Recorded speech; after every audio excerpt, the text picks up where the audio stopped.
All right, we have a guest waiting patiently backstage. Yes. Let's do that. Let's do this. Let's roll with it. All right, here we go. Hi, what's up, everybody? Hello. Hey, cheers, y'all. I got a little bit too cheers. Hey, what's up? Cheers. I already know the Cheers. word, baby. All right, ladies and gentlemen, this is Lucy Lenoir. She is the vocalist of Haunter. I've been playing them a lot on my Ladies Night show. I featured them in our April issue of the Sound 228 magazine. And we had such a great interview, me, her, and Matt, that we had to have her on the podcast. Yes, She I'm was so just a glad to delight. be here. And you guys, for people who aren't familiar with your band, please go ahead, dive in, and tell us all about it. Yes, of course. So we are Haunter from Houston, Texas. We've been around for about 4 years now.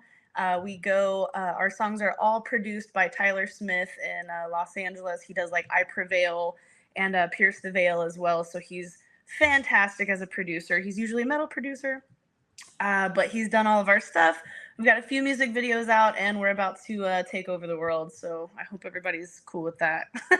Well, you guys have put out quite a few songs in the past couple of years, some of which are gaining quite a bit of traction. I know that you had Paralyzed actually got played on the Octane Test Drive, which was a huge deal for you guys. I know you consider yourselves sort of a pop band. You refer to yourself as a pop band.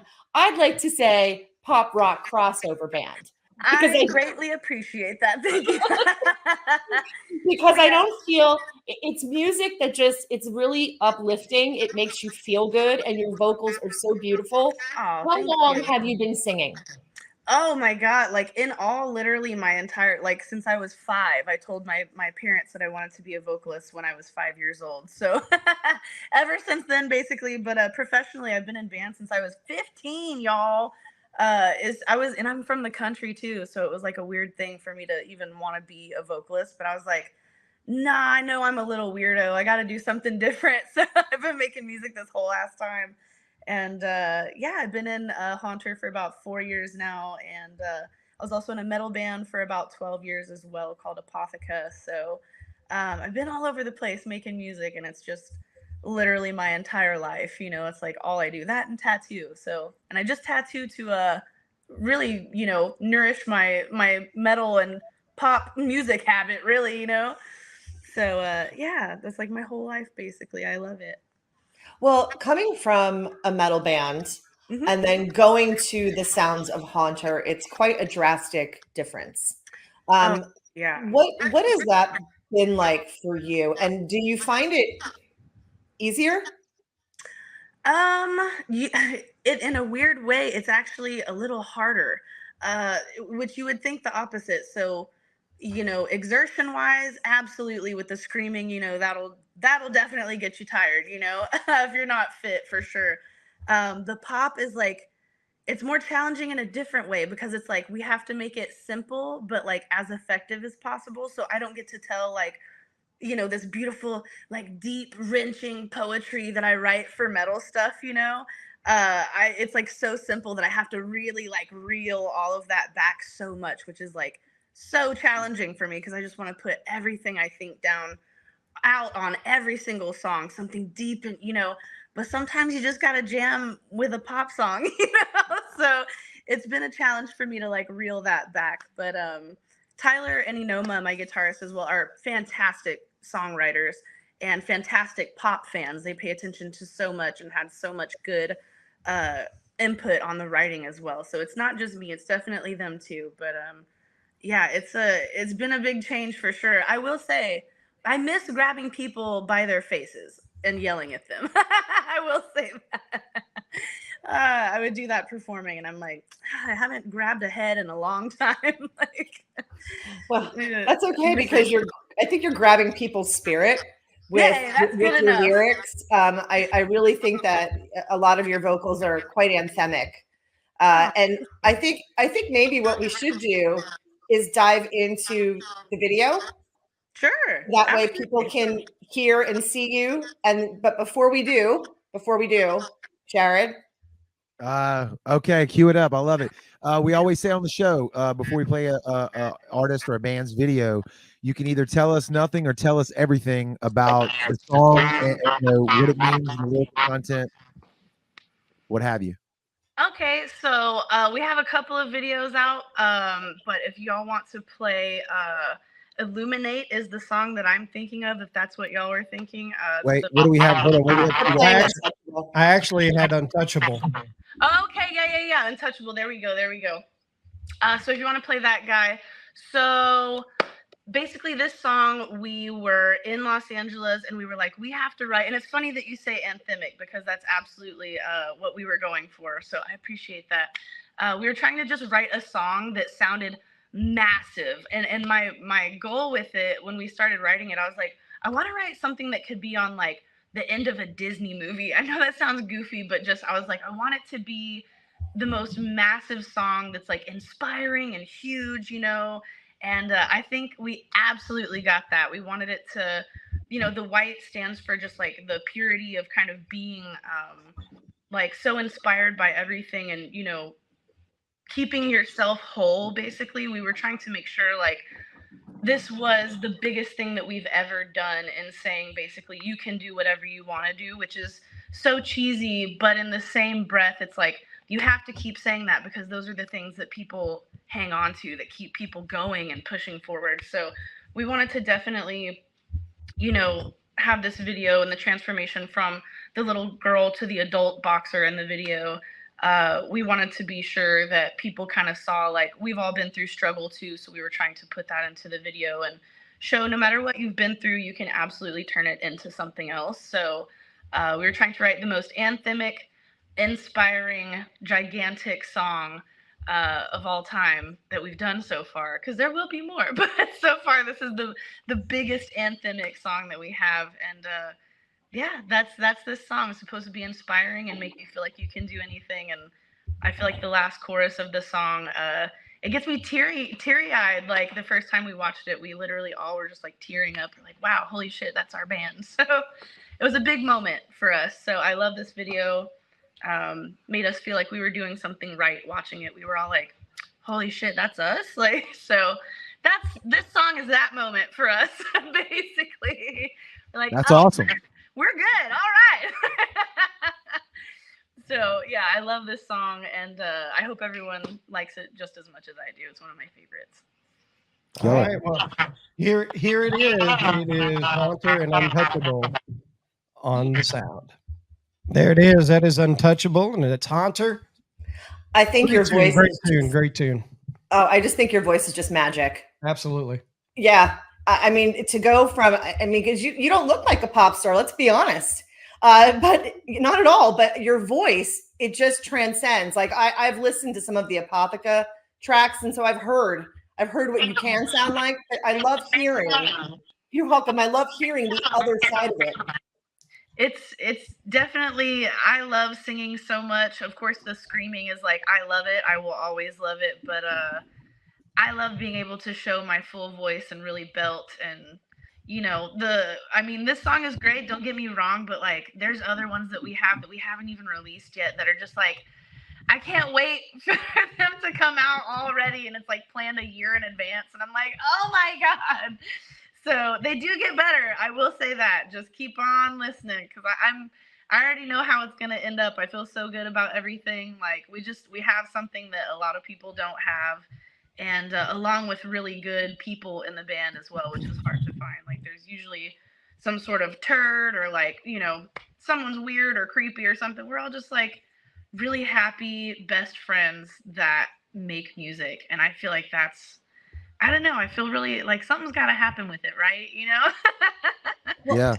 I feel really good about it. So it's the joy of my life. It gives meaning to everything, Well, you guys just got out of the studio with Yes. Tyler. So, Yeah. and you've also yet to play a live show. Yeah, that is correct. We still have not played live at all, ever. It's funny because we had our friend from Loveless, Dylan, was asking us if we could play an acoustic show when we were in LA, and we were like, we don't even have instruments, bro. We are not ready for this at all. So we're already getting asked all the time if we can, headline whatever venue here, and we're like, dude, we just got our live rig like a month and a half ago or something. So we're still setting everything up, and we will be playing live soon, which is the good news. So I can't wait to, like you're saying, it's really different hearing me going from like metal to pop. So there's a bunch of people that are like, commenting on videos and stuff. They're like, I bet she doesn't sound like that live. Like, you can't really think that. And I can't wait to be like, oh, bitch. I'm stoked for that. So that's going to be my favorite part about it, is just proving everyone really wrong. Because I'm like, I guess they've never listened to the song. They're not edited that much. I mean, that's just what I be sounding like. So yeah, I take great pride in it, and I'm glad that y'all dig it. Honestly, thank you a whole lot for listening and having me here. I do appreciate it. It makes me feel so cool. I kind of just like stay at home, and I'm like kind of lame. I'm like sick. Like, this makes me feel like I'm a cool guy. So thank you. Yeah, that's what we do. We all, when we're not doing the live, we're all hidden cupboard somewhere in our houses, hidden away. We only come out for the live shows. Yes. How have y'all been? Anything new on y'all's side since I've talked to y'all last?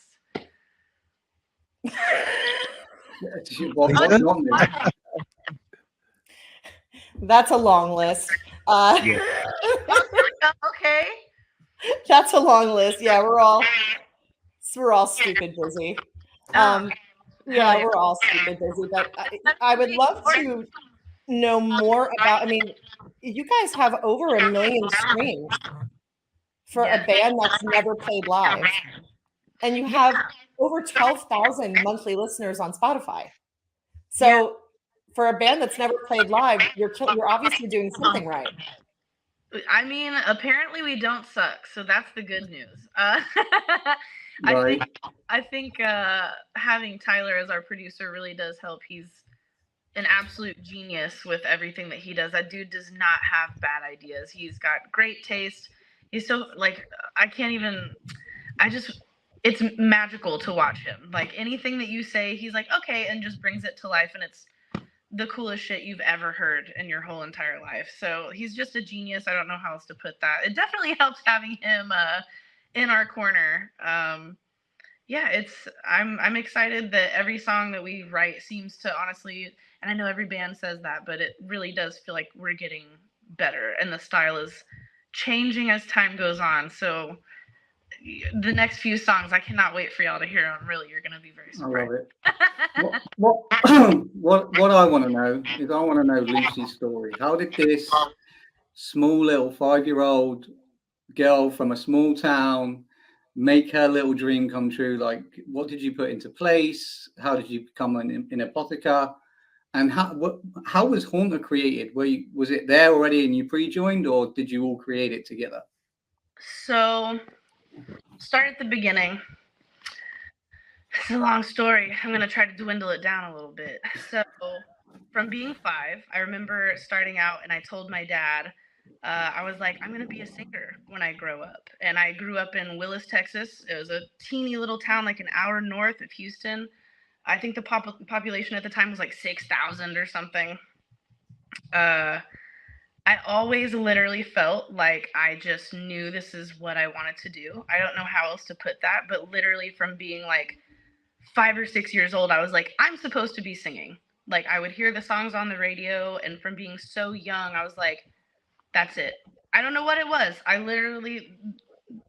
can't explain it to you. I think I literally I know it sounds goofy, but that's just what I was born to do. And I'm just lucky enough to have like felt that at such a young age. So time goes on, and I'm poor, and both of my parents worked all the time. My dad passed away when I was 15. My mom got remarried, I don't know, 4 months after that or something, and it was just very tumultuous after that, and I lost my dad. So I was just like, with all these emotions all the time, and I was like, I need somewhere to put this shit, because I'm going, as we do when things like that happen, we just lose it. And I was young, I didn't know how to deal with it. And I was like, I just need to be in a band. And I was 16 and got a car. And the first thing that I did after getting that car, I was like, okay, having a car now, and it was an old ass Honda Civic. I didn't care. I was like, you could have put me in a fucking 72 Pinto and I would have driven that hoe just as long as I was able to get to a band practice, you know? So, yeah, super poor, not a lot of opportunities, and just literally like I posted on MySpace at the time, and I was like, does anyone in Houston need a female vocalist for any rock projects? Rock, or really, I said deathcore, I believe, because that's what I wanted to do. Even at that age, I was like, just hella heavy all the time. That was like my shit. So I wanted to be in a deathcore band, and no deathcore band showed up.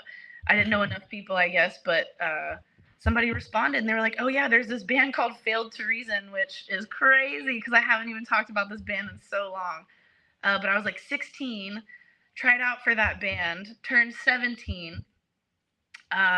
They were all older guys and established already.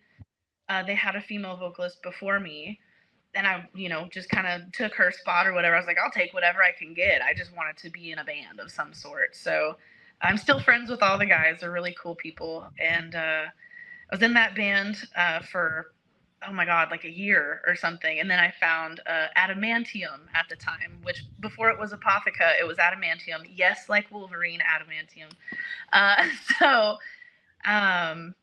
Yeah, long story short-ish, I had a really rough, real like kind of poor growing up with not a lot of opportunity, and just decided to reach out on the interwebs and say something. Somebody responded. I'm not gonna lie, I remember my mom telling me, she was like, whenever they tell you no, I don't want you to be upset. She's like, I want you to be okay with the fact that you're 16 and they're probably not gonna tell you yes. And I will never forget that, because I was like, that's fine, because you won't have to. You're not going to have to deal with me being mopey, because it's not going to happen. And I just remember telling her, I was like, I got this. Like, I was just so sure, just like I'm so sure now that something's going to happen with this. Like, I'm just really like secure in the fact, like, it's taken a while, but now, I found Enoma through Apotheca. We played a show together, and just by chance, here is Haunter, which I'll tell that story in a second. But yeah, it's just crazy. You just have to reach out and ask. There's got to be somebody with an opportunity somewhere, no matter who you are. There's too much. I mean, I'm not gonna lie, y'all. I'm gonna be for real, for real. I hate social media. I hate it. I hate posting on it. I hate being on it. Not about that life, but I have to. And it's, whatever, keep contact with people. But it's an interesting thing, just being able to reach out and get whatever you want, like whatever your dream is. You literally Google that shit and make it happen. So really, that's what this is. I screamed into a void and someone heard me. So met Enoma. We played a show together at the House of Blues. It was sold out. I was 20, I believe, 19, 20 at that time. Played a show together. I was in a metal band. He was in a pop punk band. And we met for about 2 minutes at the very end of the show. Cool, yeah, shook hands. What's up, bro? Great guitar skills. He's like, oh, your voice, amazing, cool. 5 years later, literally sends me a random message. I don't know if you remember me, but I'm wanting to make a pop band and go record in Los Angeles. And I was just like, okay. I didn't know him. I didn't know any of the other band members. Didn't hear any samples or anything. I just heard LA and then a band, and I was like, sure. So just by chance is how literally all of this happened. The whole thing. Screaming out into a void and hoping someone hears it. So that's my story, y'all. It's an interesting life. I don't think it was so much you heard LA, you heard Let's Party. Was it. That was literally I remember when I was a kid, thinking, man, if people go to like LA and do anything, they're the shit, like they must be so cool and have so much money to be able to. And it's like, obviously it's super realistic to go visit, but being younger and growing up where I grew up, like people didn't travel like that. Nobody ever went anywhere. Everybody's broke, And so I didn't take my first flight until I was 20, I believe I was 24 or 25 years old, to go to LA to record for Haunter. That was my first ever flight in my life. Ever. And Wow. That's a killer story, and should be inspirational to our audience. I hope, like you said, you put it out there into the ether, you believed in yourself, and you freaking made it happen. So that's killer.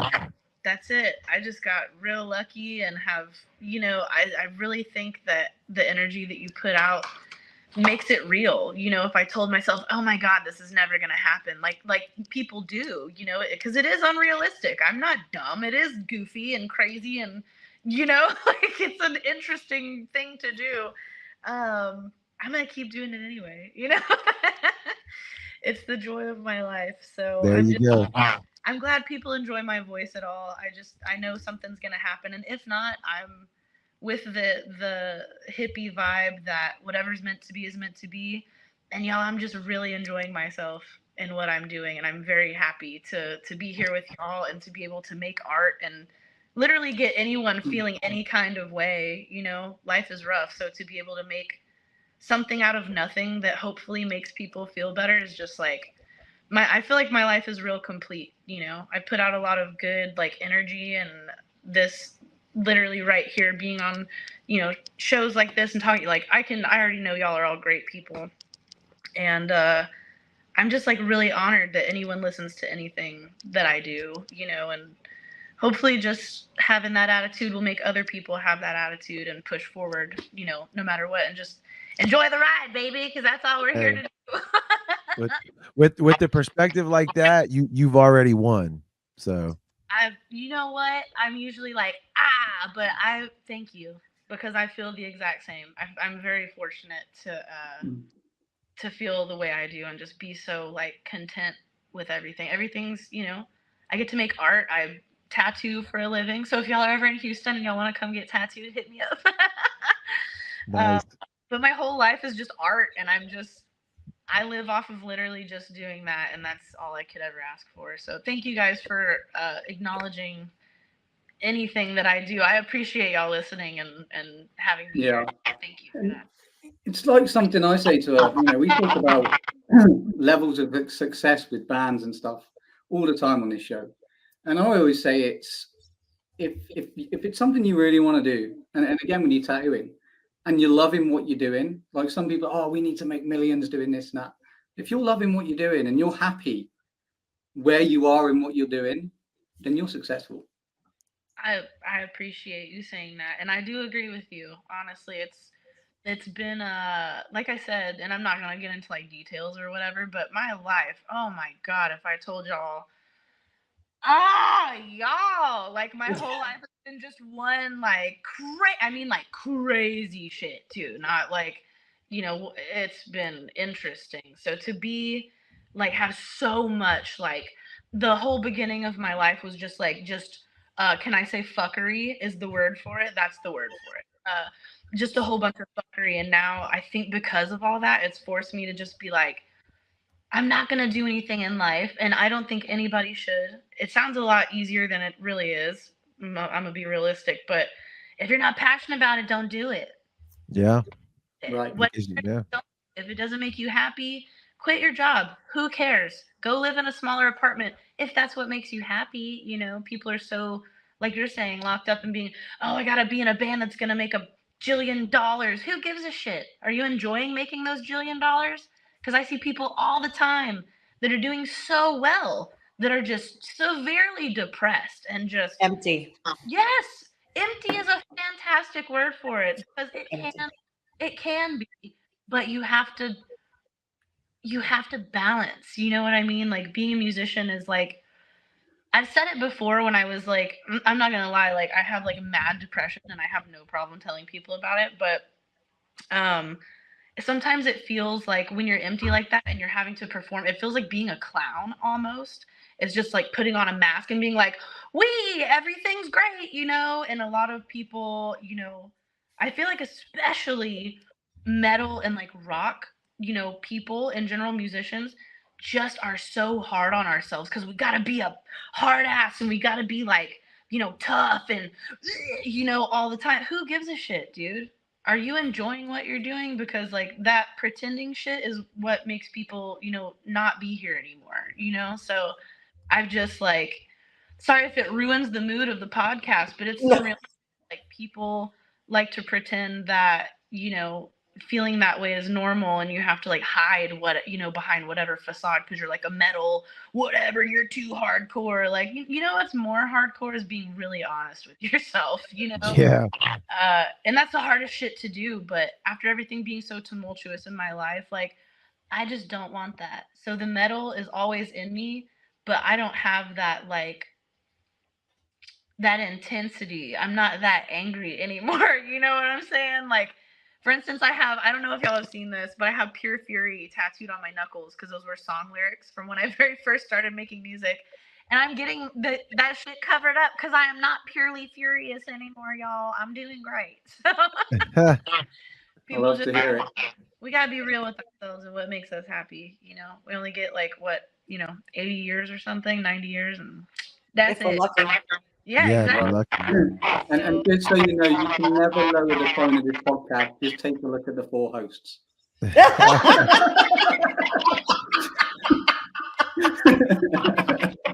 amazing. Oh my god. Well, Lucy, I know that you guys are right now. We're waiting for your new music. Do you have any idea when we might get a new single from Haunter? Not that I'm so busy listening to Risk It All right now on repeat. Yeah, we're going for that 500,000. Thank you. So busy listening to Risk It All. When can we hear new music from Haunter? Do you have a date? Is it going to be this year? Will definitely be this year. I will say there will be more than one song released by the end of this year, for sure. So this summer we have a song called City Boys and Pretty Girls coming out. And it's mostly, like I was talking about, social media and being real with how people kind of interact on that, and how people are, they let it kind of control their lives and dictate how they feel and all that good stuff. So it's like pop, but being really realistic with what actually goes on in real life too. So I love that it's like a little more real of a pop song. You know what I mean? It's not just bubblegum. It's saying some real shit, but in a fun way, which I love. So. Okay. And last time when we spoke for the magazine article, you had said that you were probably going to be performing live later this year.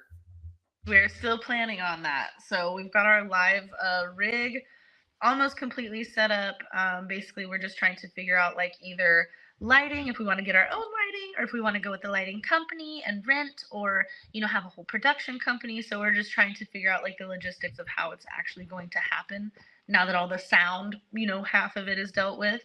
So we're getting there. We are getting there. And as soon as I know something, I'm gonna call you and be like, girl, please.